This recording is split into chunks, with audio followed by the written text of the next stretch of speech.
7 leçons impitoyables pour devenir dangereusement stratégique. Machiavel.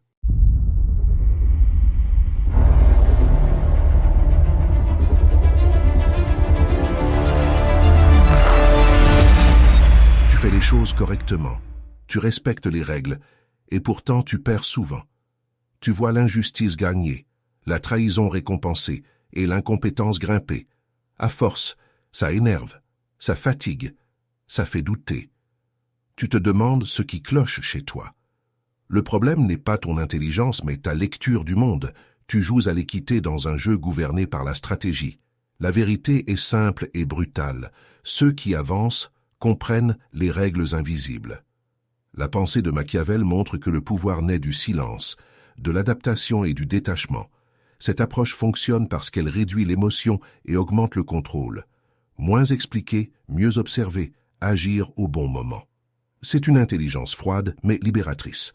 Dans ces 7 chapitres, tu vas découvrir pourquoi la stratégie bat l'équité, comment le silence crée l'influence et comment lire les besoins cachés. Si tu veux arrêter d'être manipulé et commencer à choisir tes batailles, reste jusqu'à la fin. Abonne-toi à la chaîne Nicolas Machiavel, like la vidéo et partage en commentaire ce que tu observes autour de toi. Dans ce monde, comprendre vaut toujours plus qu'avoir raison. Accepter que la stratégie bat toujours l'équité. Tu viens de dire à voix basse « C'est injuste, j'ai fait tout ce qu'il fallait ». Tu regardes ton collègue être félicité pour un travail que tu as en partie réalisé. Tu ressens ce mélange d'amertume et de dégoût, cette brûlure dans la poitrine. Tu crois encore que les efforts parlent d'eux-mêmes, que la justice finit toujours par trancher. Mais dans les jeux de pouvoir, ce n'est pas le mérite qui gagne, c'est la stratégie. Pourquoi tu réagis comme ça? Pas la réponse facile, la vraie. Enfant, on t'a répété, si tu fais bien ton travail, on te récompensera. On t'a appris à croire à l'équité, pas à l'intelligence stratégique. C'était une belle idée pour survivre dans un monde encadré par des adultes justes. Sauf qu'aujourd'hui, ce monde n'existe plus. Tu joues avec des règles qui ne sont pas celles que tu crois. Et tant que tu restes attaché à cette illusion morale, ceux qui comprennent le jeu t'utiliseront sans même lever le petit doigt. Machiavel l'avait compris il y a 500 ans. Il est plus sûr d'être craint que d'être aimé. Non pas parce qu'il faut devenir cruel, mais parce que celui qui cherche l'amour perd le contrôle du cadre. Dans tout rapport humain, celui qui attend la reconnaissance se place en dessous. Celui qui agit selon la stratégie garde le pouvoir silencieux. Celui qu'on ne voit pas, mais qu'on ressent. Le respect naît du détachement émotionnel, jamais de la plainte. Regarde la différence. Situation A, ton chef prend tout le crédit et tu lâches un « ce n'est pas très juste » en espérant qu'il s'en rende compte. Situation B, tu observes calmement puis dis lors du prochain échange « je prépare déjà la suite du projet ». Même situation. 2 univers différents. Dans le premier, tu réclames justice. Dans le second, tu imposes ta présence par ton calme et ta continuité. Le pouvoir ne se demande pas, il s'incarne. Tu te dis peut-être « mais si je deviens comme eux, froid, calculateur ». Cette peur est exactement ce qui t'enchaîne au système qui t'écrase. Être stratégique ne veut pas dire perdre ton humanité, c'est la protéger intelligemment. L'équité est une émotion noble, mais dangereuse quand elle devient naïveté. Ceux qui confondent bonté et faiblesse deviennent les instruments des autres. Quand quelqu'un te dit « tu devrais être plus patient », tu réponds « je préfère être précis ». Parce que la patience sans direction n'est qu'une attente déguisée. Quand ils disent « c'est injuste ce qu'ils t'ont fait », tu réponds « je note comment ils fonctionnent ». Tu transformes chaque injustice en information stratégique.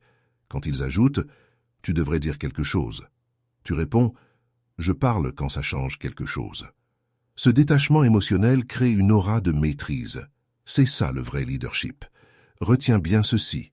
Chercher la justice te rend dépendant du jugement des autres. Agir avec stratégie te rend libre de leur approbation. Poste en commentaire « Je choisis mes batailles ». Et souviens-toi, comprendre comment les règles fonctionnent n'est que la première étape. Bientôt, tu sauras comment les faire plier à ta volonté. Observons la deuxième leçon. Créer l'influence par le silence et le pouvoir caché. Tu viens d'envoyer ce message. Pas de souci, je comprends. Prends ton temps pour me répondre. Tu dis ça à quelqu'un qui t'ignore depuis 3 jours. Et pourtant, tu sens ce vide grandir en toi. Ce message n'est pas une preuve de patience, c'est une manière déguisée de supplier une attention. Tu crois apaiser la situation, mais tu viens de confirmer à l'autre qu'il contrôle le rythme, donc le pouvoir. Le silence est devenu son arme et ta faiblesse. Pourquoi tu fais ça? Pas la réponse facile, la vraie. Enfant, tu as appris que le silence signifiait désapprobation. Quand un parent ou un professeur se taisait, c'était une menace implicite. Répare ce que tu as fait. Alors tu as pris l'habitude de combler les vides, d'apporter des mots pour mériter à nouveau l'attention. Ce réflexe t'a protégé autrefois, mais aujourd'hui, dans les rapports d'adultes, il te rend prévisible et vulnérable. Tu n'agis plus par stratégie, tu réagis par peur. Machiavel l'avait compris il y a 500 ans. Celui qui veut être aimé de tous ne sera respecté de personne. L'influence ne se mendie pas. Elle s'impose par la maîtrise du silence et du rythme. Celui qui parle pour combler prouve qu'il dépend encore du regard des autres. Celui qui choisit quand se taire impose une présence que personne n'ose interrompre.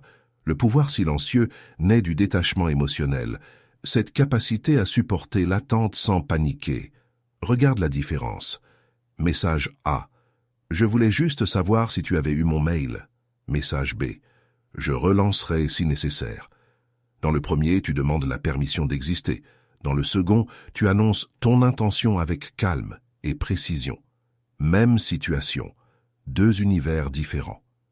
Dans le premier cas, ton énergie part vers l'autre. Dans le second, elle revient vers toi. C'est là que commence ton intelligence stratégique. Tu te dis peut-être, mais s'ils pensent que je m'en fiche? C'est justement ce qu'ils doivent penser, parce que celui qui semble détaché devient imprévisible, et l'imprévisible attire autant qu'il inquiète. La peur d'être mal compris te pousse à surcommuniquer. Or, plus tu expliques, moins on t'écoute. Le mystère crée toujours plus d'influence que la transparence totale. Quand il demande, tu ne réponds pas. Tu réponds, je prends le temps d'observer. Quand on te reproche ton calme, tu dis, je préfère comprendre avant de parler. Et quand ils insistent pour briser ton silence, tu souris simplement sans rien dire. Ces réponses déplacent immédiatement le centre du cadre psychologique vers toi. Elles montrent maîtrise et sang-froid. C'est ainsi que naît un leadership naturel, sans élever la voix ni imposer la force. Retiens ceci. Chaque mot inutile affaiblit ta présence. Chaque silence maîtrisé renforce ton pouvoir caché. Poste en commentaire. L'indifférence est ma force. Parce que à partir du moment où ton calme devient inconfortable pour les autres, c'est eux qui commencent à danser sur ton rythme. Décodons la 3e leçon. Comprendre les besoins cachés pour dominer sans forcer. Tu viens d'envoyer ce message. Dis-moi franchement, qu'est-ce que j'ai fait de mal? Après qu'un collègue ait cessé de te parler sans raison. Tu ne cherches pas vraiment une explication, tu veux juste comprendre pourquoi on t'exclut du cercle. Ce n'est pas la situation qui te blesse, c'est de ne plus savoir comment exister dans son regard. Et à cet instant précis, tu viens de livrer ton pouvoir sur un plateau. Tu as donné à l'autre le droit de définir ta valeur. Pourquoi tu fais ça? Pas la réponse facile, la vraie. On t'a appris très tôt que pour être aimé, il fallait deviner les attentes des autres. Tu es devenu un radar émotionnel, capable de sentir quand quelqu'un se ferme ou s'éloigne. C'était une forme d'intelligence sociale, mais tournée vers la survie, pas vers la stratégie.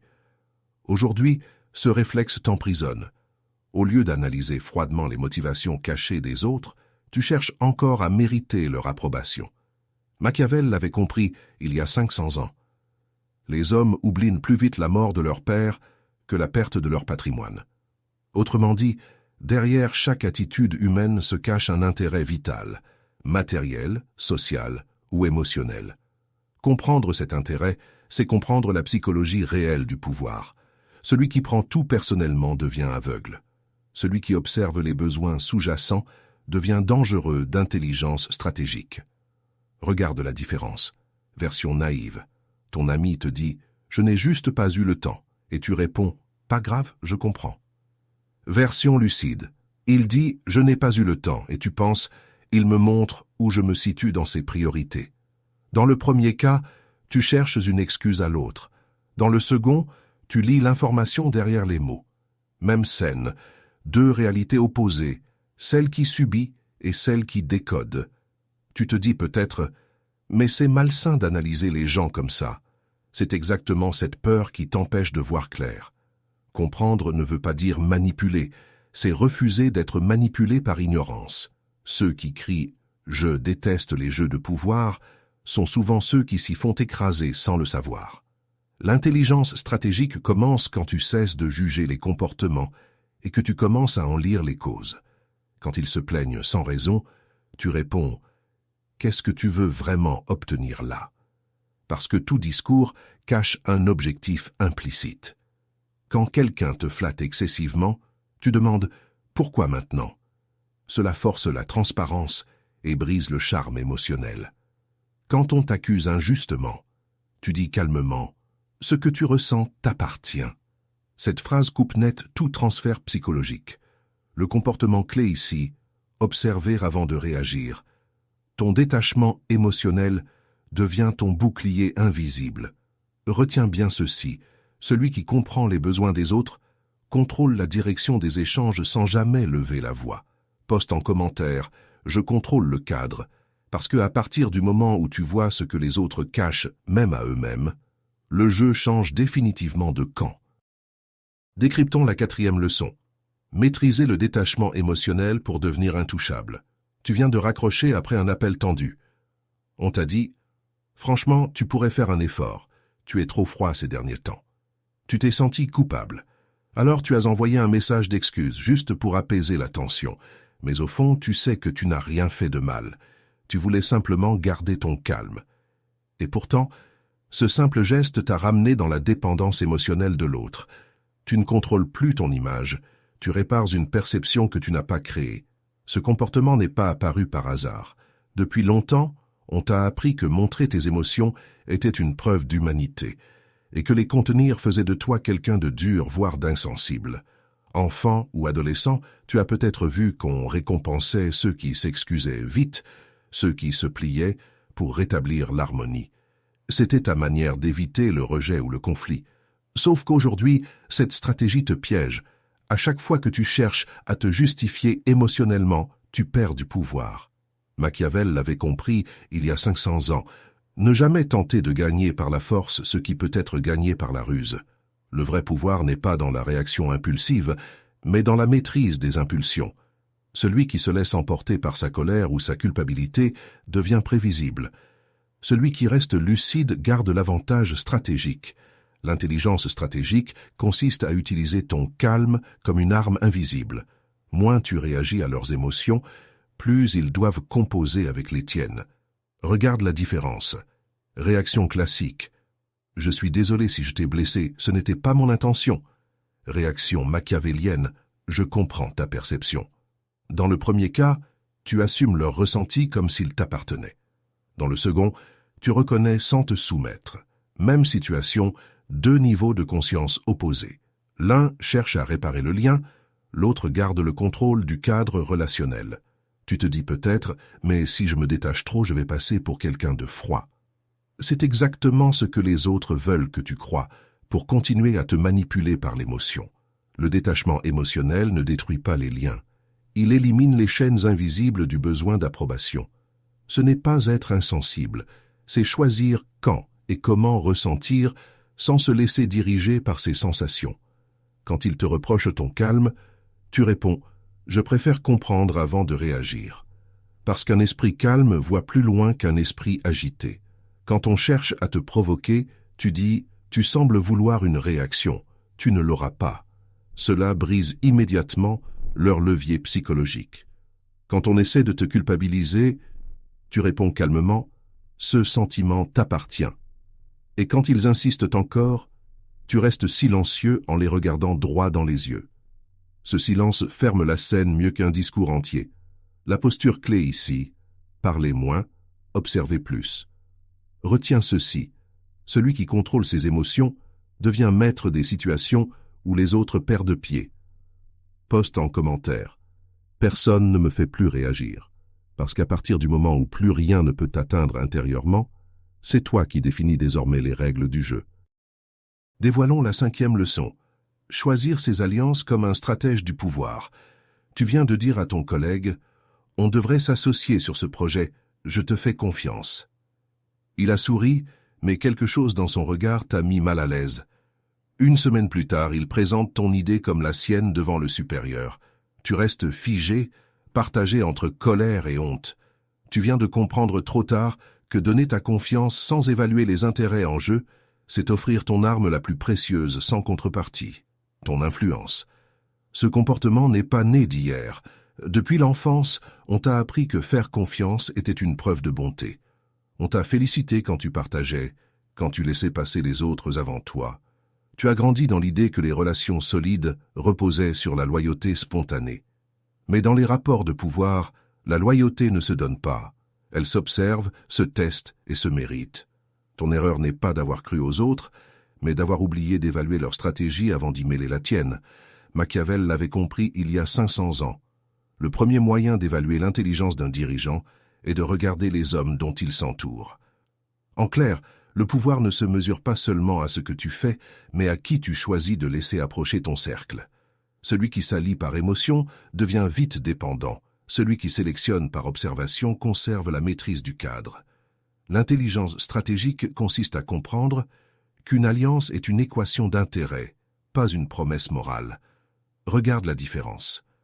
Version naïve. Je te fais confiance, on avance ensemble. Version souveraine. Voyons comment tu réagis sur cette première étape. Dans le premier cas, tu livres ta carte maîtresse avant même la partie. Dans le second, tu observes avant de miser. Même situation, deux univers différents. L'un cherche une connexion émotionnelle, l'autre construit une position d'influence durable. Tu te dis peut-être, mais si je deviens méfiant avec tout le monde, je vais finir seul. C'est exactement cette peur qui maintient les faibles sous contrôle des forts. Le détachement émotionnel ne t'isole pas. Il te protège des faux alliés qui n'attendent qu'une ouverture pour exploiter ta naïveté. Ce n'est pas refuser le lien humain. C'est choisir tes connexions selon leurs valeurs stratégiques plutôt que leur chaleur apparente. Quand quelqu'un dit « Fais-moi confiance », tu réponds « La confiance se construit sur les faits ». Cette phrase place immédiatement la responsabilité sur lui. Quand un partenaire promet monts et merveilles, tu dis « Montre-moi tes résultats ». Parce que dans le leadership réel, seules les preuves comptent. Quand quelqu'un cherche à te rallier contre un autre, tu dis « Je préfère observer avant de prendre parti ». Et quand on te reproche ta réserve, tu réponds calmement « Je choisis mes alliances avec lucidité ». Ces répliques ne ferment aucune porte. Elles montrent simplement que tu contrôles celle qui mène à toi. Retiens ceci. Chaque alliance mal choisie affaiblit ta stratégie plus sûrement qu'un ennemi déclaré. Poste en commentaire « Je suis devenu intouchable ». Parce qu'à partir du moment où tu choisis qui peut t'approcher, c'est toi qui redessines silencieusement la carte du pouvoir autour de toi. Décortiquons la 6e leçon. Privilégier les résultats plutôt que l'ego ou les apparences. Tu viens de dire « Ce n'est pas juste, c'est moi qui avais raison ». Tu ressors d'une réunion où ta proposition a été écartée, mais quelques minutes plus tard, ton collègue reformule la même idée et récolte les félicitations. Tu ressens ce mélange de colère et d'impuissance. Tu sais que ton idée était meilleure, mais personne ne t'a écouté. Et dans cette frustration, tu continues à défendre ton ego au lieu de penser stratégie. Tu veux être reconnu, alors qu'il fallait être efficace. Ce comportement n'est pas apparu par hasard. Depuis toujours, on t'a appris à chercher la validation avant la victoire. À l'école déjà, on récompensait ceux qui avaient la bonne réponse, pas ceux qui obtenaient des résultats réels. Alors tu as grandi en confondant avoir raison avec réussir. Mais dans le monde du pouvoir, ceux qui gagnent ne sont pas forcément ceux qui ont raison. Ce sont ceux qui savent quand se taire, quand agir et quand laisser les faits parler pour eux. Le besoin d'avoir raison est un piège psychologique. Il te fait perdre le cadre. Machiavel l'avait compris il y a 500 ans. L'homme sage fait tout ce qu'il peut pour ne pas dépendre du hasard. En clair, il concentre son énergie sur ce qu'il contrôle. Les actions, les faits, les résultats. Celui qui cherche à convaincre s'épuise dans la parole. Celui qui agit finit par imposer sa vérité sans débat. L'intelligence stratégique consiste à déplacer la bataille du terrain émotionnel vers celui des preuves concrètes. Celui qui agit calmement crée une influence durable. Celui qui s'indigne s'efface derrière son propre bruit. Regarde la différence. Version impulsive. Vous ne m'avez pas écouté, mais c'est exactement ce que je disais. Version souveraine. Intéressant. Content que la solution fonctionne. Dans le premier cas, tu réclames la reconnaissance de ton ego. Dans le second, tu verrouilles ta position de force par ton calme et ton détachement émotionnel. Même scène. Deux univers différents. L'un parle pour exister, l'autre agit pour régner. Tu te dis peut-être, mais si je laisse passer ça sans rien dire, ils vont croire que je suis faible. C'est justement cette peur qui t'enchaîne à ton image publique. Les gens respectent moins ceux qui crient à leur mérite que ceux dont les résultats parlent d'eux-mêmes. Le pouvoir silencieux naît quand tu n'as plus besoin de prouver quoi que ce soit. Le détachement émotionnel ici n'est pas indifférence, c'est une stratégie de leadership lucide. Quand quelqu'un te vole une idée, tu réponds calmement « ce projet doit avancer ». C'est tout ce qui compte. Parce qu'en ramenant le débat au résultat, tu restes au-dessus du jeu politique. Quand on te reproche ton manque de reconnaissance, tu dis « je préfère qu'on voit ce que je fais plutôt que ce que je dis ». Cela déplace le centre du pouvoir vers tes actes concrets. Et quand un supérieur minimise ton rôle, tu conclus simplement « les chiffres parleront ». Ces phrases désamorcent le conflit tout en renforçant ta position invisible. C'est l'arme du stratège. Retiens ceci, dans le théâtre social, celui qui veut briller finit par se consumer sous sa propre lumière. Celui qui avance dans l'ombre construit son empire pièce par pièce. Poste en commentaire. Je laisse mes résultats parler. Parce que bientôt, tu comprendras comment faire du temps lui-même ton allié le plus redoutable. Concluons avec la 7e leçon. Transformer le temps en arme stratégique. Tu viens de dire « je n'ai plus le temps, il faut que je décide maintenant ».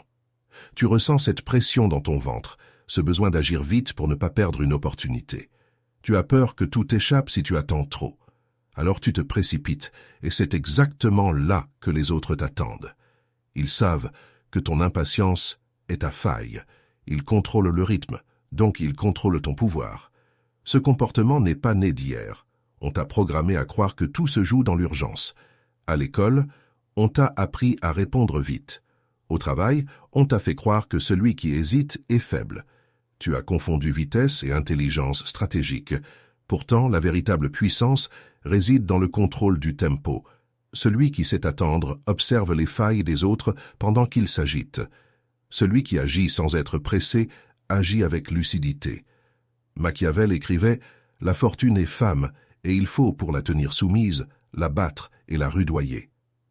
Derrière cette image brutale se cache une vérité sur la psychologie du pouvoir. Le temps favorise ceux qui osent lui résister.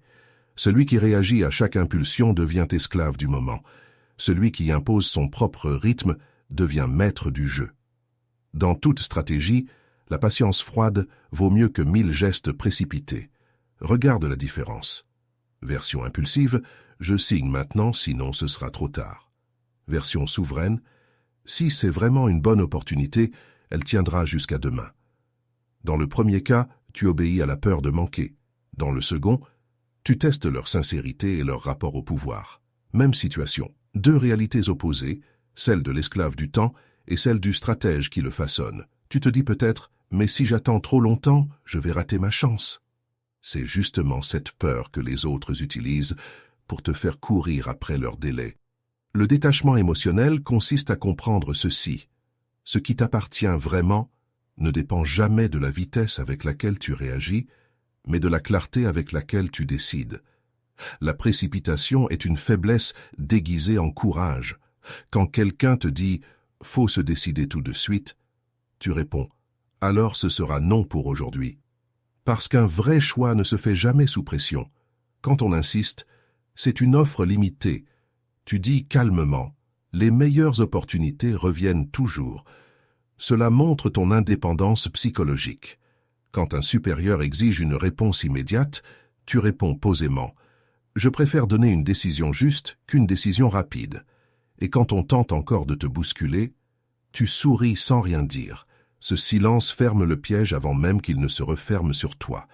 Retiens ceci, maîtriser le temps, c'est maîtriser le pouvoir invisible derrière toutes les décisions humaines. Poste en commentaire. Je choisis mon rythme. Parce qu'à partir du moment où plus personne ne peut te presser, tu deviens l'horloge autour de laquelle les autres s'agitent, et c'est là que naît le véritable leadership silencieux. Il existe une ligne invisible entre ceux qui subissent et ceux qui dominent. Tu viens de la franchir. Tu as compris que le monde ne récompense pas l'équité, mais la stratégie. Les leçons de cette vidéo ne t'ont pas appris à manipuler, mais à voir clair. Le pouvoir appartient à ceux qui comprennent les règles invisibles du jeu humain. L'intelligence stratégique n'est pas une posture froide, c'est une manière lucide d'utiliser la psychologie et le leadership pour ne plus jamais être pris au dépourvu. Avant cette vidéo, tu étais celui qui cherchait la justice, dans un monde gouverné par les rapports de force. À partir de maintenant, tu deviens celui qui agit avec détachement émotionnel, influence avec précision et avance, sans jamais montrer ses cartes. Tu as appris à observer, à te taire, à lire les besoins cachés et à attendre ton moment. Tu as appris à accepter que la stratégie bat toujours l'équité, à créer ton influence par le pouvoir silencieux, à comprendre les désirs invisibles des autres, à maîtriser le détachement émotionnel, à choisir tes alliances avec lucidité, à privilégier les résultats sur l'ego jusqu'à transformer le temps en arme. 7 révélations, 7 clés vers ton autonomie totale.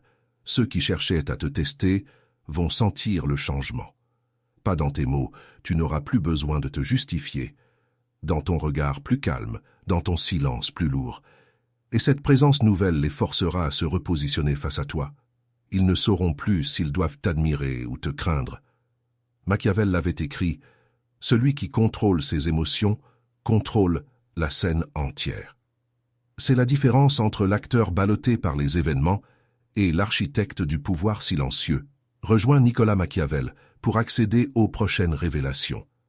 Chaque vidéo est une arme de plus dans ton arsenal mental. La vraie puissance ne fait pas de bruit, elle fait des résultats.